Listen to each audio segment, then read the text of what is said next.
Assalamualaikum warahmatullahi wabarakatuh. Kami dari kelompok B11, mata kuliah Rekayasa Perangkat Lunak kelas B. Kali ini kami akan mempresentasikan hasil tugas kami. Pertama dimulai dari perkenalan. Perkenalkan, nama saya Cindy Amalia, bertugas membuat skenario sistem, workflow bisnis, IRD, dan juga laporan. Nama saya Dinda Siti Nur Azizah dengan tugas yaitu perancangan DFD, OO, dan APL. Nama saya Fatima Alicia dengan tugas membuat database, layout, interface sistem. Nama saya Daniza Salabila, bertugas sebagai programming.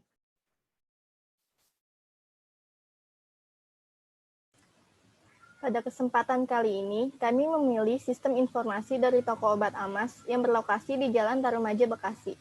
Kami memilih topik ini karena pemilik dari toko obat ini memiliki relasi dengan salah satu anggota kelompok kami, sehingga akan lebih mudah untuk mengkoordinasikannya. Selain itu, kami merasa dengan memilihnya toko obat Amas akan menjadi suatu hal yang baru bagi kami, dikarenakan kompleksnya sebuah sistem apotek karena beragamnya jenis-jenis obat. Dari topik tersebut, kami melakukan proses komunikasi dengan wawancara bersama pemilik toko, menentukan aliran, proses, menentukan metode perancangan, dan juga membuat workflow bisnis. Berikut ini adalah hasil wawancara kami dengan Dr. Mufinda Yuningrum Putri selaku pemilik toko obat Amas. Hai. Assalamualaikum warahmatullahi wabarakatuh. Selamat malam, kami dari kelompok B11, mata kuliah Rekayasa Perangkat Lunak, kelas B, dengan topik Sistem Informasi Toko Obat Almas. Saya Fatima Alicia, sebagai host pada wawancara kali ini dengan teman-teman kelompok saya, yaitu ada Cindy Amalia, Daniza Salsabila, dan Dinda Setia Nur Azizah. Kami di sini akan mewawancarai Dr. Mufinda selaku owner toko obat Almas yang berlokasi di Jalan Tarumaja, Bekasi. Kepada Dr. Mufinda, mungkin boleh perkenalan diri terlebih dahulu. Dok. Assalamualaikum warahmatullahi wabarakatuh. Waalaikumsalam warahmatullahi wabarakatuh. Saya kebetulan bertugas di usaha yang saya kebetulan saya punya toko yang bernama Toko Almas ya. Toko Almas ini intinya menjual obat-obatan, peralatan pamper, susu, dan kosmetik, produk-produk kecantikan. Toko berjalan sekitar 1 tahun 3 bulan, jadi sekitar 15 bulan. Tapi selama ini sih kemajuan ya, jadi dari awal kita mendirikan toko sampai sekarang sih alhamdulillah ada kemajuan. Jadi kita lihat dari income-nya, terus lumayan sekarang sudah begitu. Iya. Baik, terima kasih dokter. Kalau boleh tahu, ini usaha sendiri, usaha pribadi atau usaha keluarga, dok? Sebenarnya usaha pribadi ya. Nah, tapi karena saya sendiri sudah bekerja di Puskesmas ya, Puskesmas Kecamatan Cilincing sebagai PNS, kebetulan tidak boleh memiliki usaha lain. Jadi intinya sih toko itu dinamai izinnya itu nama orang tua, tapi sebenarnya ya usaha pribadi. Baik, terus selama berjalannya usaha ini, ada kesulitan nggak sih dok dalam menjalankannya? Kesulitannya banyak ya, karena kita kan awal ya, maksudnya saya belum pernah atau belum punya pengalaman mendirikan usaha, mendirikan toko apalagi ya. Itu ya mulai dari kita merancang sistem penjualannya seperti apa dari awal. Jadi awal-awal belajar dari Google ya, terus barang-barang yang disediakan kita kan beli ya dari beberapa agen gitu, mencari agennya juga cukup sulit gitu.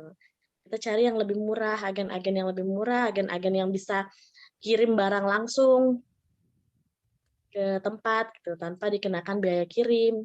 Nah, itu agak susah terus kita menyeimbangkan antara pemasukan dan pengeluaran juga agak susah karena kan awal-awal memang pembelinya sedikit. Nah, baru-baru ini pembeli ya cukup lumayan banyak. Jadi benar-benar dari nol banget ya, Dok. Semuanya belajar. Dari nol belum ada pengalaman, ya karena niatnya sih awal itu kita mendirikan apotek. Karena kan saya sendiri kan tugasnya di medis ya. Terus kebetulan keluarga juga banyak yang medis, adik juga medis ya. Jadi awal tuh rencananya memang mendirikan apotek, tapi karena agak susah untuk mengurus surat izin ya, harus ada IMB dan lain sebagainya, maka kita mendirikan toko dulu. Mulai dari toko obat, toko peralatan bayi, dan kosmetik itu. Nanti kalau misalkan memang ada rezeki dan berkembang, rencana memang kita akan mendirikan apotek. Jadi diganti namanya menjadi apotek. Baik. Kalau ya rezeki, ya pengennya sih menjadi klinik ya, karena Amin. Amin. Ya baik, terima kasih dokter. Selanjutnya kami akan langsung masuk ke pertanyaan-pertanyaan utama yang akan ditanyakan oleh teman-teman saya. Saya mau mulai dari ini dulu dok. Mau tanya, toko ini tuh sistem pembeliannya tuh online atau offline ya? kita sebenarnya awalnya kita hanya offline ya. Jadi hanya menjual barang di toko saja. Nah, kebetulan adik ipar itu sudah mempelajari ya beberapa cara untuk menjual online. Jadi sekarang sudah masuk ke Shopee. Kebetulan seperti itu. Yang mau beli melalui Shopee juga bisa lihat-lihat di Shopee. Yang kita jual di Shopee kebanyakan peralatan bayi dulu. Jadi obat kan memang tidak bisa dijual di Shopee ya. Iya. Berarti untuk pembelian secara online hanya melalui e-commerce Shopee doang ya dok? Iya, Shopee.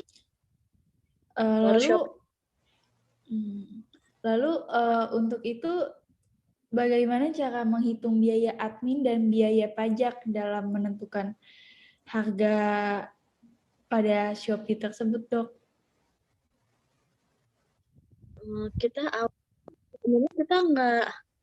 Sebenarnya awal-awal karena kita memang tidak terlalu mencari untung ya, jadi ya maksudnya tidak terlalu memikirkan biaya pajak.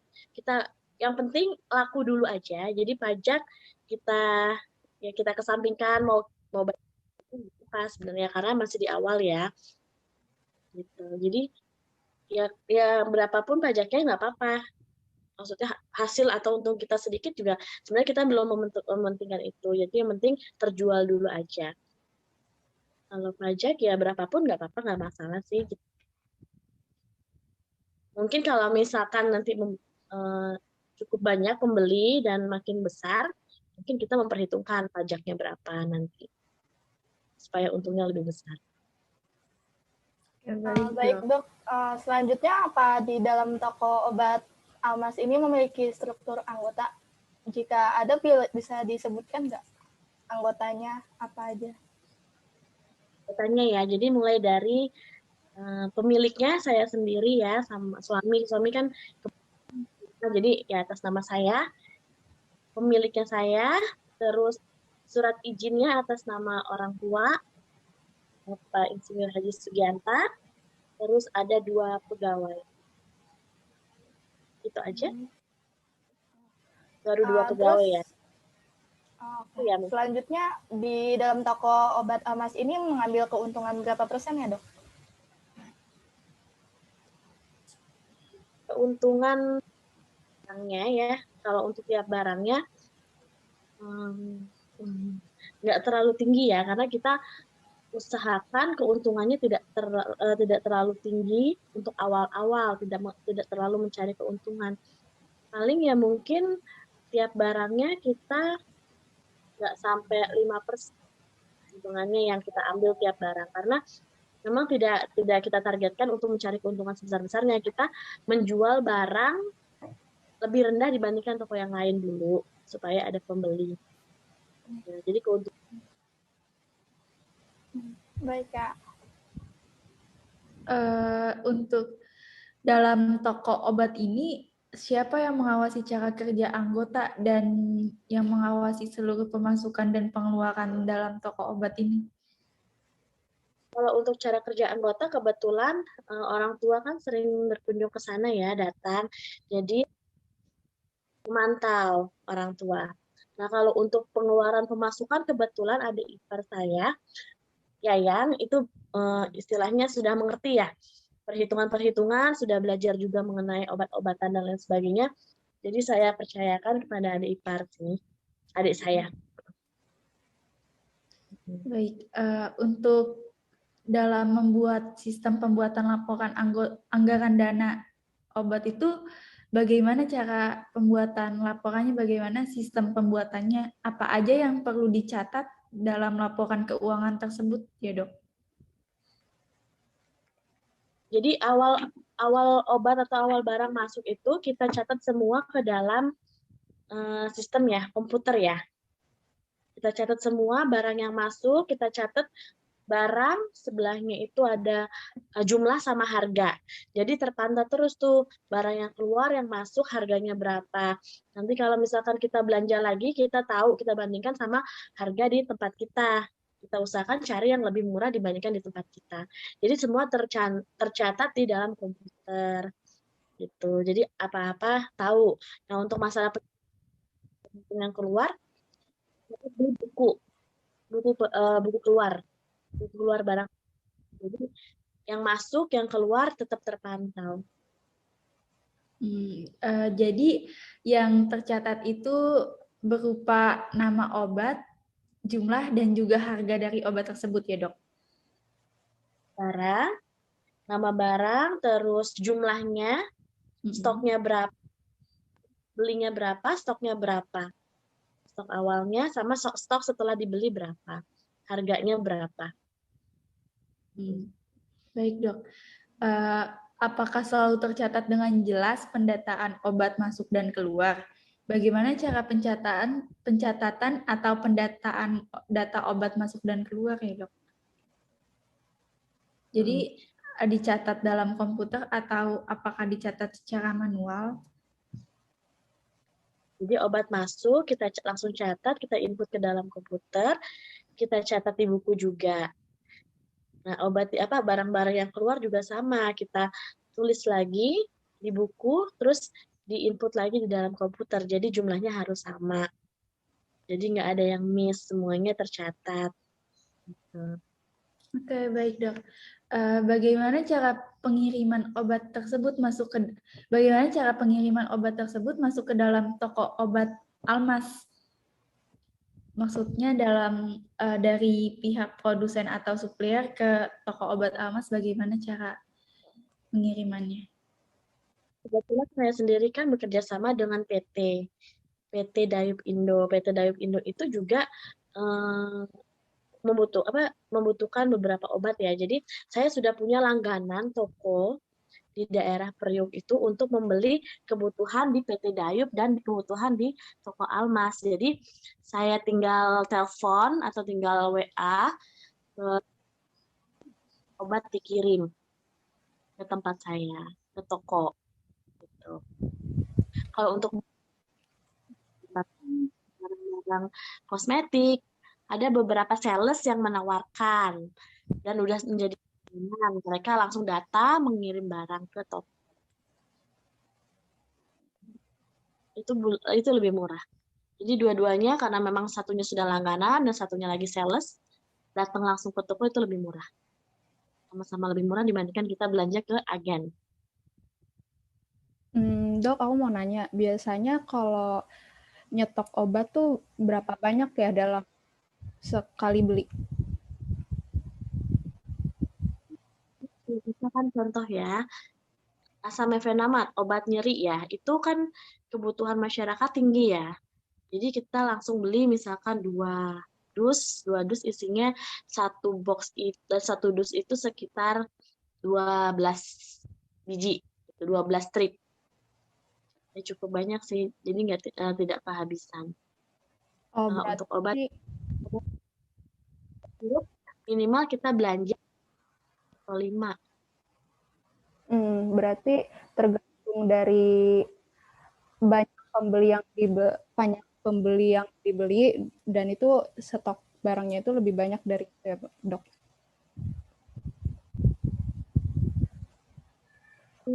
Sering keluar. Karena kan kita toko baru ya, kita juga belum tahu apa yang dibutuhkan masyarakat, apa yang kira-kira apa ya membuat masyarakat tertarik, itu kita kan belum tahu ya awal-awal. Jadi barang yang memang banyak dibeli awal-awal kita catat dulu. Nah, itu yang lebih banyak dibeli nanti tiap bulannya. Mau nanya lagi, misalnya kalau ada calon pembeli yang minta resep obat tanpa pergi ke dokter, sebelumnya itu biasanya diperlukan data apa aja, Dok, dari pembelinya itu tersebut? Beberapa jenis ya, jadi ada obat yang dijual bebas sama obat yang memang tidak dijual bebas ya. Nah, obat yang dijual bebas, dia ada keluhan untuk obat yang dijual bebas, nggak ada persyaratan apa-apa. Biasanya yang menjaga toko akan telepon saya kalau misalkan memang diperlukan, misalkan nih ada keluhan ini, kira-kira yang dikasih apa. Kalau misalkan dia hanya butuh obat yang bisa dijual bebas, saya langsung kasih obatnya. Nggak apa-apa dibeli. Tapi kalau obat yang tidak dijual bebas, data-data, misalkan dia punya riwayat sakit apa, dia biasanya minum apa, dia sudah pernah pergi ke dokter atau belum gitu. Kalau misalkan penyakitnya kira-kira tidak bisa atau kita tidak menjual obat yang ada di situ, ya saya tidak berikan. Tapi kalau masih bisa kita tanganin ya istilahnya gitu ya. Misalkan asam urat itu kan penyakit biasa gitu loh, tapi obatnya sebenarnya tidak. Tapi karena memang banyak masyarakat yang sakit asam urat dan obatnya walaupun tidak dijual bebas diizinkan untuk diberikan, ya nggak apa-apa saya berikan. Jadi yang menjaga toko itu selalu bertanya dulu kalau misalkan ada pembeli yang memiliki keluhan dan butuh obat sesuai dengan keluhannya. Dok, aku mau nanya, kalau dalam mencatat penjualan itu kan biasanya ada kesalahan. Nah, itu kalau cara mensikapinya gimana? Cara mensikapi kesalahan itu tersebut?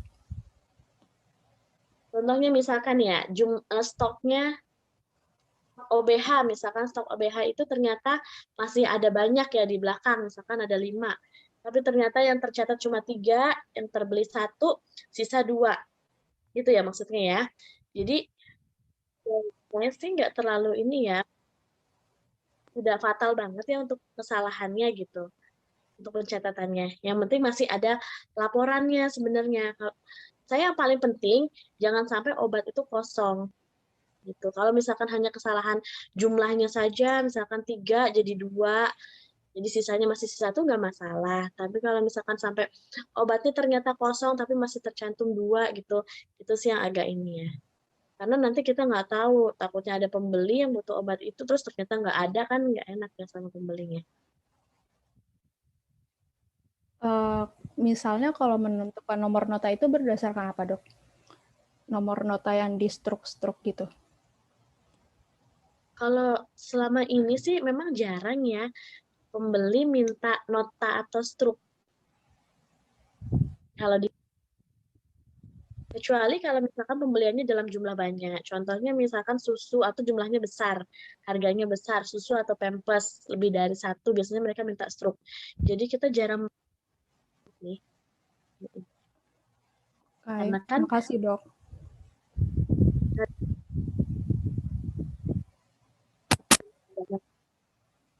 agak mahal dan jumlahnya atau nota, cuma nggak pakai nomor nota.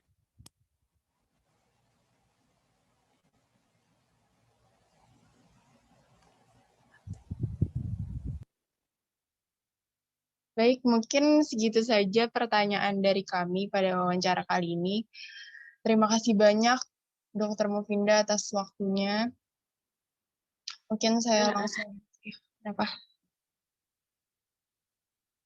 Mungkin ada lagi? Sudah cukup sih segitu aja, Dok. Untuk pertanyaannya mungkin cukup dari kami, baru segitu saja, Dok. Nanti boleh main ya kali ya, biar tahu gitu ya apa aja yang kita jual, obat-obatan apa saja gitu ya, peralatan bayinya mungkin atau kosmetik ya. Kalau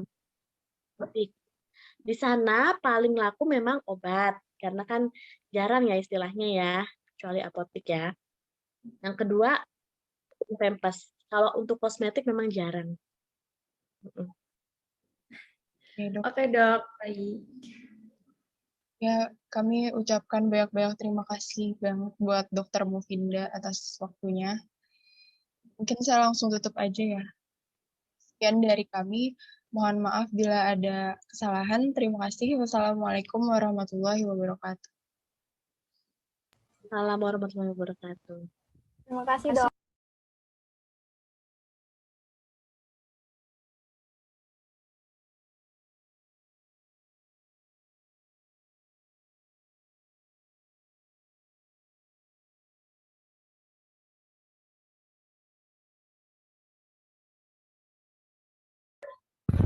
Selanjutnya adalah aliran proses aliran proses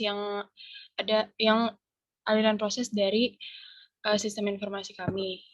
Kami memilih aliran proses linear. Aliran proses linear yaitu mengerjakan suatu sistem secara berurutan atau secara linear, sehingga proses sistem kami dapat berkembang secara sistematik dan sekuensial.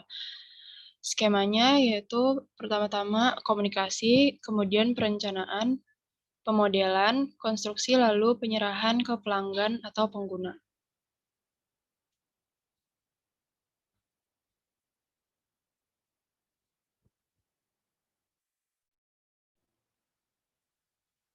Setelah itu terdapat metode perancangan. Metode perancangan untuk topik kami yaitu metode waterfall, karena metode tersebut mengembangkan sebuah perangkat lunak yang sistematik dan sekuensial. Metode ini kami gunakan karena dalam perangkat lunak yang kami rancang, kami merancang secara berurutan atau secara linear sesuai dengan inti dari metode ini. Dikerjakan dari langkah 1, 2, 3, dan seterusnya.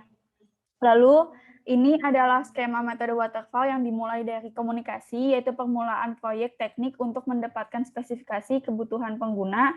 Setelah itu dilanjutkan dengan perencanaan, yaitu membuat perkiraan-perkiraan, penjadwalan, dan pelacakan. Lalu dilanjutkan dengan pemodelan, yaitu analisis perancangan. Dilanjutkan ke konstruksi, yaitu penulis kode-kode program pengujian. Dan yang terakhir merupakan penyerahan ke pelanggan atau ke pengguna.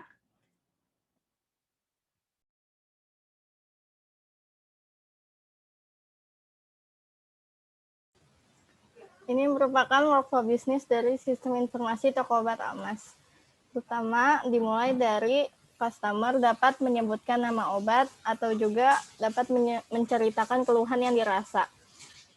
Setelah customer menceritakan keluhan yang dirasa, maka pegawai akan mendengarkan keluhan pelanggan, menawarkan obat, mencari obat, mengecek persediaan obat, membuat pesanan, lalu customer akan melakukan pembayaran.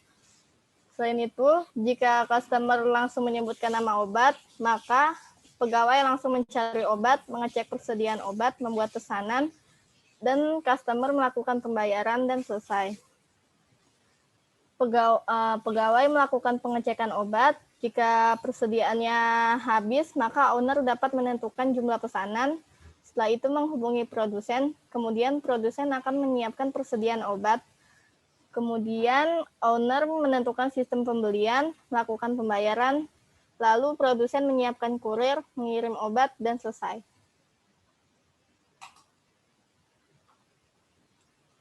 Selanjutnya itu perhitungan biaya pembuatan sistem dengan LOC. Kelompok kami mempunyai estimasi sebagai berikut. Yang pertama yaitu optimistiknya yaitu 4.800, most likely-nya 7.100, pesimistiknya 8.300. dan hasilnya yaitu 6.900 LOC.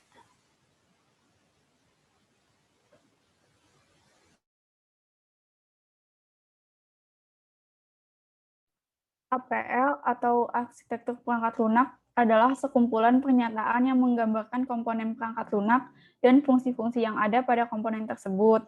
APL memiliki 3 komponen, yaitu input, seluruh tabel yang terlibat menjadi inputan ke dalam sistem. Yang kedua merupakan output, seluruh informasi dan atau laporan yang ditampilkan oleh sistem.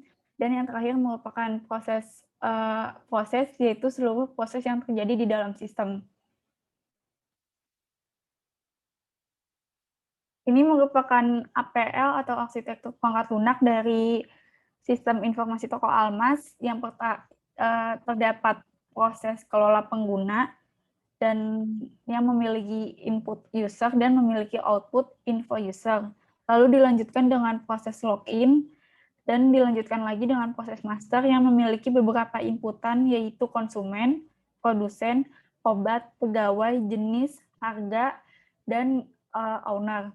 Lalu memiliki output berupa info konsumen, info produsen, info obat, info pegawai, info jenis obat, info harga obat, dan info owner. Lalu setelah itu terdapat proses stok dengan input yaitu stok obat dan output yaitu info stok masuk, info stok keluar, info stok obat, info laporan stok, dan info stok habis.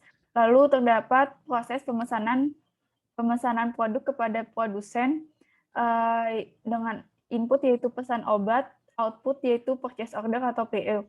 Lalu pembayaran ke produsen dengan input yaitu bayar produsen dan output yaitu faktur pembayaran. Dan yang terakhir memiliki proses penjualan dengan input yaitu faktur penjualan dan output yaitu laporan penjualan. Diagram konteks merupakan alat bantu perancangan yang merupakan bagian dari data flow diagram yang memperlihatkan bagian-bagian atau entitas-entitas yang terlibat di dalam sistem dan bagaimana entitas-entitas tersebut berhubungan. Diagram ini adalah tingkatan tertinggi dalam aliran data dan hanya memuat satu proses secara keseluruhan.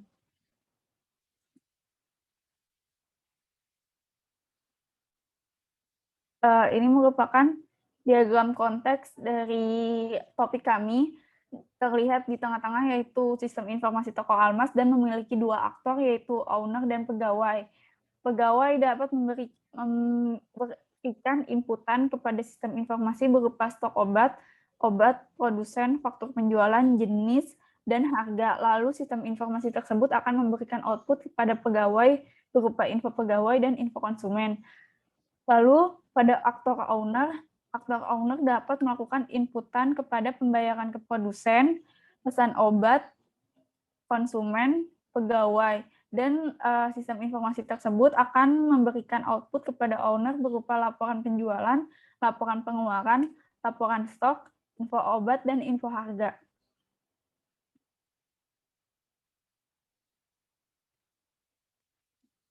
UML atau Unified Modeling Language adalah bahasa spesifikasi standar untuk mendokumentasikan, menspesifikasikan, dan membangun sistem perangkat lunak.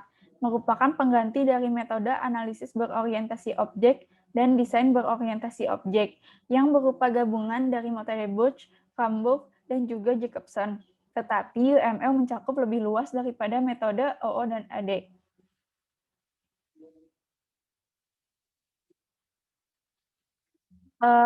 Ini merupakan use case yang merupakan salah satu dari bentuk UML. Terdapat 2 aktor, yaitu pegawai dan owner. Aktor pegawai dapat melakukan info konsumen, info obat, info jenis, info harga, dan info produsen. Lalu aktor owner dapat melakukan inputan, yaitu info owner dan info pegawai. Lalu pegawai dapat melakukan inputan, yaitu stok obat, dan laporan stok akan diberikan sistem kepada owner. Owner dapat melakukan inputan berupa pembelian obat atau restock, dan setelah itu dapat melakukan pesan obat dan juga pembayaran kepada produsen. Lalu aktor pegawai dapat melakukan faktur penjualan dan laporan penjualan akan diberikan kepada owner. Ini merupakan class diagram dengan tabel yaitu user, pegawai, konsumen, owner, faktor penjualan, jenis, produsen obat, stok obat, pesan obat, bayar produsen, dan harga. Table user atau class user memiliki 4 atribut dengan 2 metode, lalu pada class pegawai memiliki 6 atribut dengan 5 metode, lalu pada konsumen memiliki 4 atribut dan tidak memiliki metode, lalu pada owner memiliki 5 atribut dengan 3 metode, dan pada faktor penjualan memiliki atribut berupa nomor, ID konsumen, ID jenis, kode obat, ID harga, nomor transaksi, tanggal transaksi, dan ID pegawai, lalu memiliki 4 metode. Lalu pada table jenis memiliki 6 atribut dengan 2 metode, lalu pada tabel produsen memiliki atribut yaitu nomor produksi obat, ID produsen, brand obat, ID jenis, alamat, nomor telepon, dan kode obat dengan memiliki 2 metode. Lalu pada tabel obat memiliki nomor, kode obat, nama produksi obat, nama obat, brand obat, expired obat, manufaktur obat, jenis obat, stok obat, dan harga obat, dan memiliki 4 metode. Lalu pada stok obat memiliki atribut berupa 6 atribut dengan 3 metode. Lalu pada kelas pesan obat memiliki nomor, ID pesan, ID produsen, kode obat, ID jenis, quantity, ID stok, ID owner, nama produksi obat, tanggal pemesanan, dan 1 metode. Lalu pada kelas bayar produsen memiliki atribut berupa nomor, ID pesan, ID bayar produsen, kode obat, quantity, ID produsen, total, ID owner, 8 dan tanggal transaksi yaitu berupa 9 atribut dan 1 metode. Lalu pada tabel harga memiliki atribut nomor, ID harga, harga obat, kode obat, ID jenis, dan nama obat dengan memiliki 3 metode. Selanjutnya yaitu IRD. IRD adalah pemodelan awal basis data relasional yang memiliki hubungan binari atau satu relasi yang menghubungkan dua entitas. Diagram ini digunakan untuk menyusun struktur data dan hubungan antar data serta menggambarkannya menggunakan notasi, simbol, bagan, dan lain sebagainya.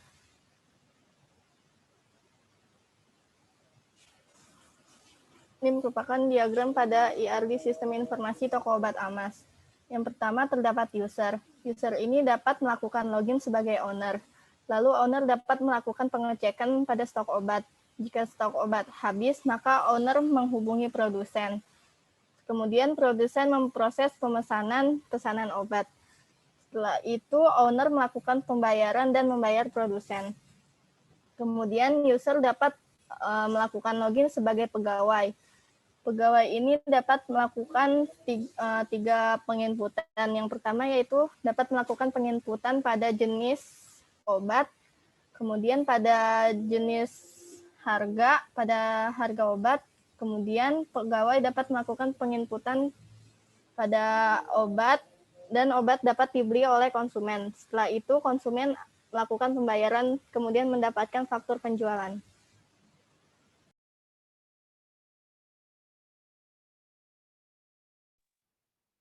Selanjutnya yaitu database. Database adalah susunan record data operasional lengkap dari suatu organisasi atau perusahaan yang diorganisir dan disimpan secara terintegrasi dengan menggunakan metode tertentu dalam komputer sehingga mampu memenuhi informasi yang optimal yang dibutuhkan oleh para pengguna. Suatu database juga dapat didefinisikan terdiri dari kumpulan tabel-tabel yang menyimpan data serta informasi.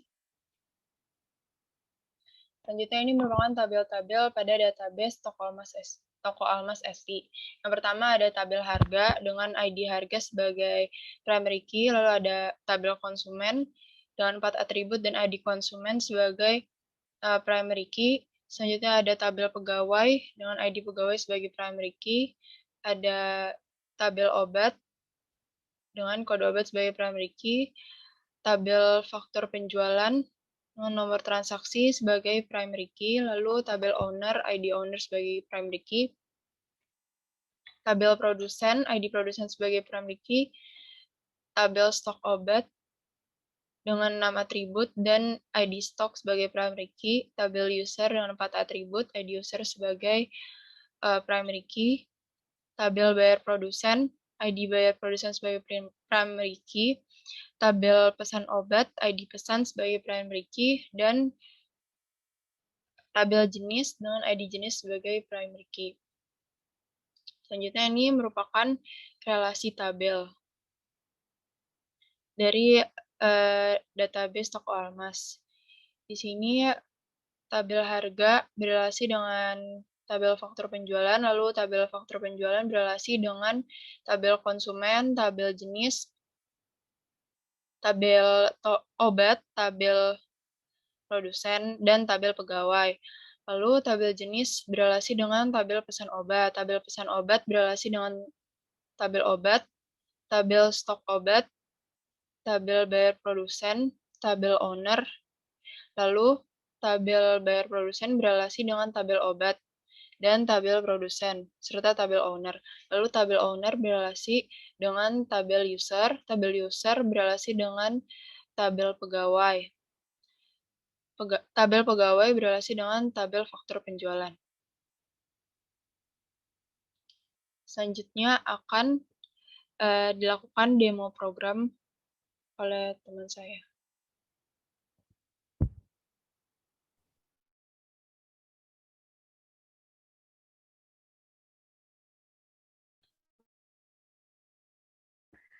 Selanjutnya akan dilakukan demo program. Pertama, buka dulu halaman websitenya. Oke. Ini halaman pertama indeksnya. Jika ingin masuk ke halaman login, maka klik ini. Kemudian langkah pertama adalah melakukan daftar registrasi. Tetapi jika sudah memiliki akun, bisa langsung melakukan halaman login.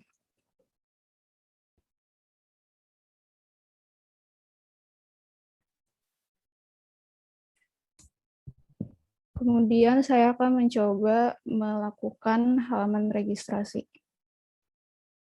Melakukan user registrasi. Pertama adalah username.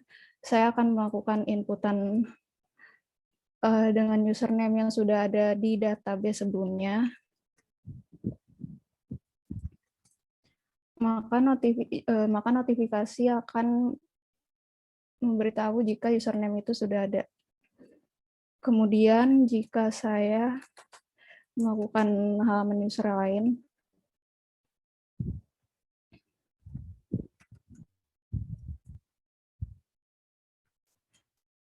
jika saya mengkonfirmasi dengan password yang salah, maka akan memberitahu jika password yang diinput adalah salah.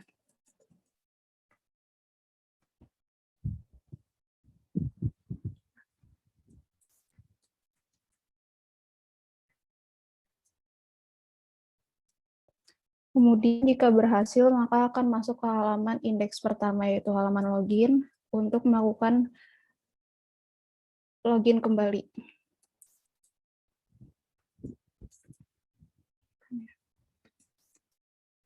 Jika berhasil, akan masuk ke halaman menu. Pertama, jika ingin melakukan penambahan data obat, di sini ada master tabelnya, yaitu brand obat, laporan harga, data stok, jenis, dan untuk data obat adalah tabel obat. Pertama, jika ingin melakukan penambahan data obat, maka harus melakukan inputan tambahan di data jenis. Misalnya kami ingin melakukan penambahan jenis di halaman jenis obat. Jenis obatnya misalnya obat herbal, tambah data berhasil ditambahkan. Obat herbal di sini. Kemudian jika ingin mengubah menjadi obat, menjadi vitamin, data berhasil diubah. Kemudian bisa juga dihapus. Anak vitamin.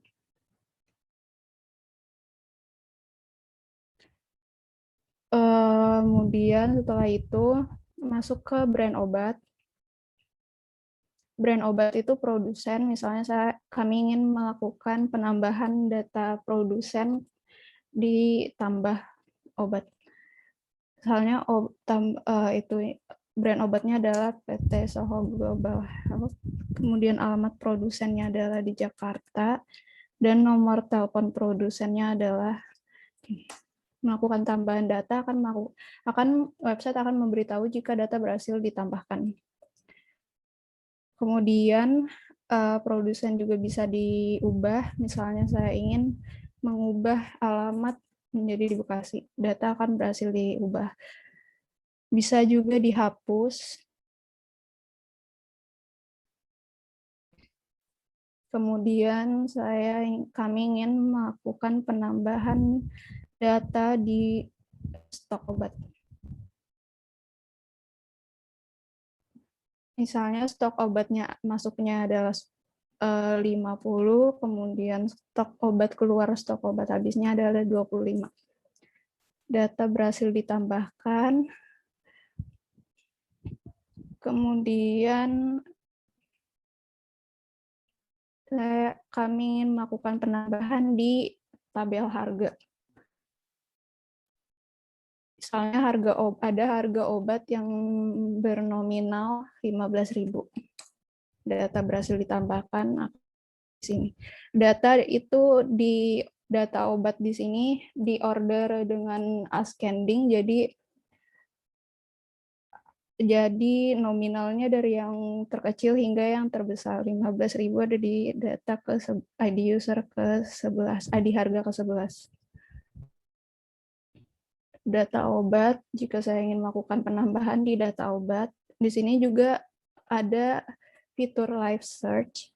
Misalnya kami ingin melakukan pencarian pada obat antas atau jenis obat bebas. Kemudian di sini dalam satu halaman terdiri atas 8 halaman. Jadi jika sudah ada halaman ke-9 maka akan lanjut ke halaman selanjutnya. Kami ingin melakukan proses tambah data obat, misalnya masukkan nomor produksi obat, kemudian masukkan nama obat, kemudian nama produsen, misalnya di sini Desa Medika, expired obatnya itu 231 Juli, manufakturnya itu 1 Juli, jenis obatnya adalah obat sirup, kemudian kuantiti obatnya 20, stok obatnya ada 20, dan harga obatnya 15.000. Tambah data berhasil ditambahkan, akan masuk ke halaman selanjutnya di kode obat yang ke-41. Kemudian bisa diubah juga, misalnya obat herbal jadi obat vitamin. Data berhasil diubah, atau bisa dilakukan hapus juga. Data berhasil diubah. Kemudian back to menu, masuk ke halaman data obat tadi untuk melakukan penambahan data obat. Selanjutnya, jika kami ingin melakukan pesanan ke produsen, tambah data,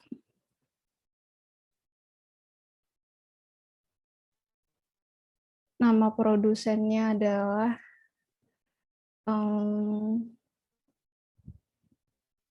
Dexa Medica, kemudian misalnya nama produsennya adalah Krios, nama obatnya Karbos, nama jenis obatnya antidiabetes, kemudian kuantiti obat yang dipesan 20, stok obatnya sebelumnya ada 20, stok obat masuk, nama owner di sini karena yang bisa melakukan pre-order adalah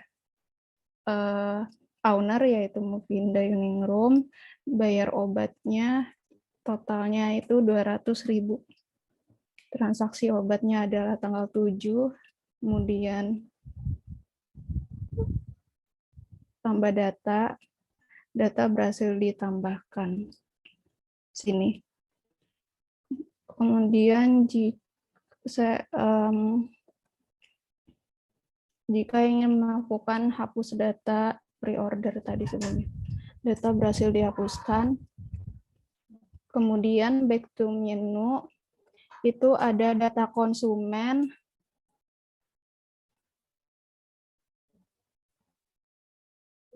kemudian ada add more data, tambah konsumen, misalnya nama konsumennya adalah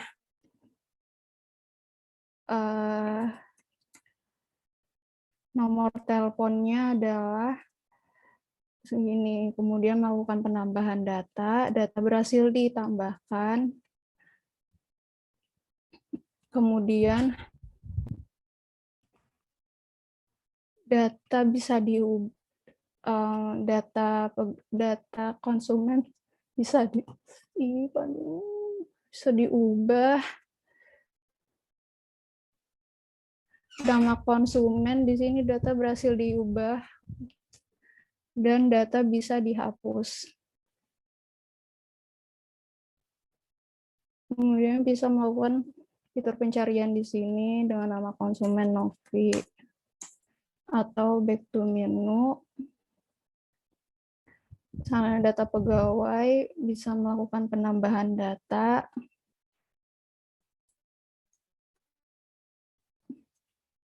Nomor telepon pegawai, jabatannya adalah penjual obat. ID usernya itu ID dari username yang tadi melakukan registrasi. Tadi itu admin sistem Almas. Tambahkan data berhasil ditambahkan atau bisa dihapus juga. Atau misalnya bisa diubah. Misalnya nomor teleponnya saya ubah data berhasil diubah. Bisa juga melakukan fitur pencarian di sini. Back to menu. Ada di sini laporan. Jika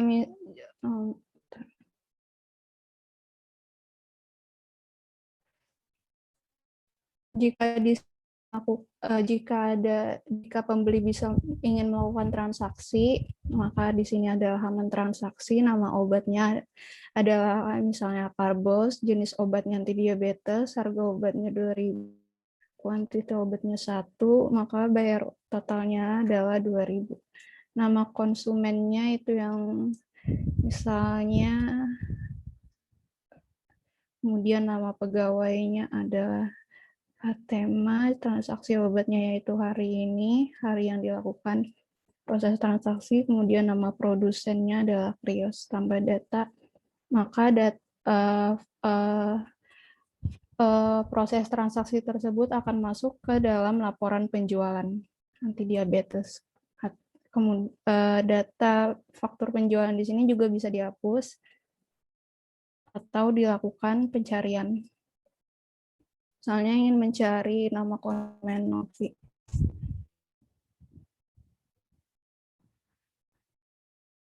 Kemudian jika sudah melakukan proses transaksi atau penambahan obat, data obat, pegawai juga bisa melakukan logout untuk keluar dari sistem. Itu saja dari demo program sistem Toko Almas. Selanjutnya akan saya bacakan evaluasi dari website tersebut.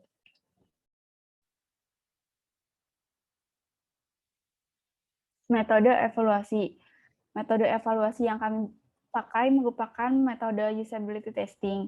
Usability testing adalah metode yang digunakan untuk mengevaluasi user experience dari sebuah produk baik itu di website maupun aplikasi agar perangkat lunak yang kami desain dapat berjalan semaksimal mungkin.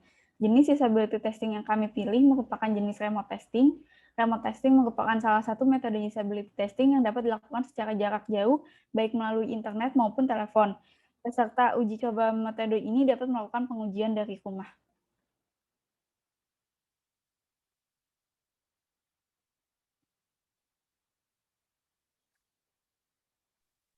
Ini merupakan respon dari usability testing kami.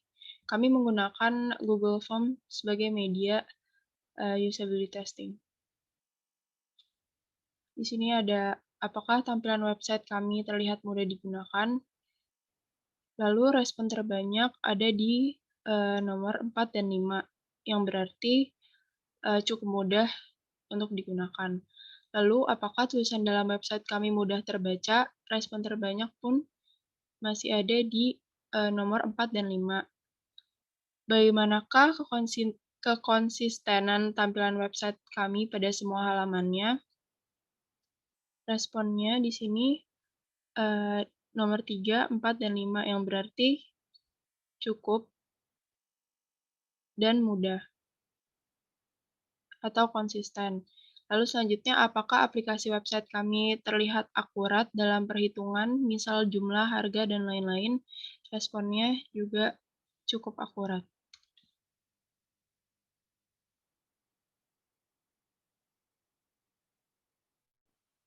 Lalu pertanyaan selanjutnya merupakan apakah website kami efektif, dan terdapat respon paling banyak merupakan di respon nomor 5, yaitu efektif, sangat efektif, dan juga respon di 4, yaitu cukup efektif. Lalu terdapat pertanyaan apakah website kami dapat memenuhi kebutuhan dari tujuan website dibuat, dan respon terbanyak terdapat di nomor 4, yang berarti cukup memenuhi kebutuhan dari tujuan website tersebut dibuat. Lalu terdapat pertanyaan apakah website kami dapat mempermudah dalam mendapatkan informasi tertentu, dan respon yang paling banyak merupakan di respon nomor 5, yaitu sangat mempermudah dalam mendapatkan informasi tertentu. Lalu yang terakhir, terdapat pertanyaan setelah Anda menonton demo program website, apakah website kami memiliki kesalahan sistem? Dan respon terbanyak di respon nomor 2, yaitu tidak terlalu memiliki kesalahan dalam sistem.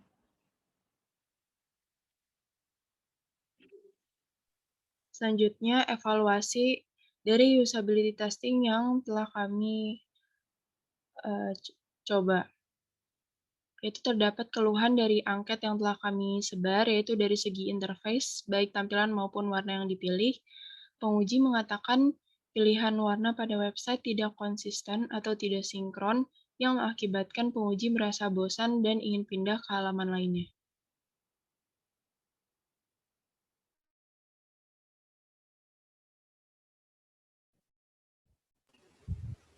Sekian presentasi dari hasil tugas kami. Mohon maaf jika terdapat kesalahan. Wassalamualaikum warahmatullahi wabarakatuh.